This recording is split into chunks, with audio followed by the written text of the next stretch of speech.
seragam disiapkan, jam kerja ditata, ruangan kemudian didekor, segalanya dimaksimalkan supaya nyaman. Adakah pernah kita investasi untuk kehidupan saat meninggalkan dunia ini? Bagaimana alam kuburnya? Bagaimana tata ruangnya? Apakah hukumnya sama dengan hukum dunia?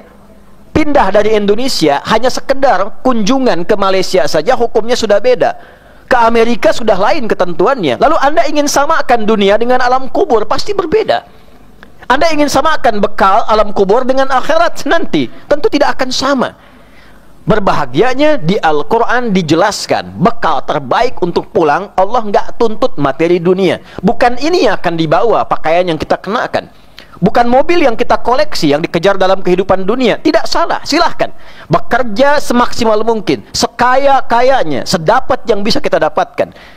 Dapatkan fasilitas untuk membangun kenyamanan. Tidak salah beli mobil, rumah yang megah, silahkan, tidak ada masalah untuk kehidupan dunia supaya mudah dan nyaman. Pertanyaan besarnya, saat meninggalkan dunia, apakah sudah menyiapkan kinerja yang serupa, kesungguhan yang sama untuk menyiapkan bekal pulang? Tata ruang kuburnya bagaimana?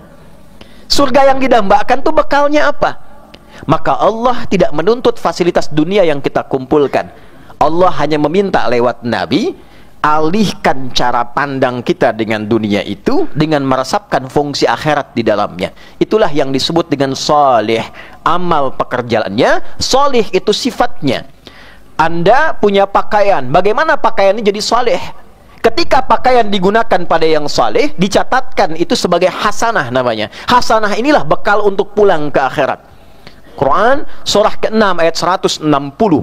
Man jaa bil hasanati falahu asyru amthaliha. Siapa yang mengerjakan sebuah kebaikan, diniatkan sebagai bekal akhirat, jadi hasanah dituliskan 10 poin. 10 poin itulah disebut dengan ajrun. Lahum ajrun ghairu mamnun, ajran hasana di Al-Kahf, ajran kabira di Quran surah Al-Isra. Itulah yang dituliskan, yang kita kenal dengan pahala namanya. Ditulis, dicatat, diakumulasikan, dituliskan di kitab, itu yang kita bawa pulang. Bajunya tinggal, kain kafannya tanggal, yang dibawa pulang itulah ajrunnya, itulah nilainya, itulah salihnya.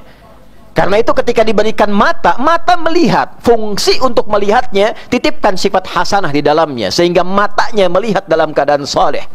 Telinga mendengar dengan saleh, lisan bertutur dengan saleh, kendaraan dipakai pada yang saleh, handphone digunakan pada yang saleh, update status yang saleh, menginformasikan yang saleh, mengakses yang saleh, itu ada nilainya.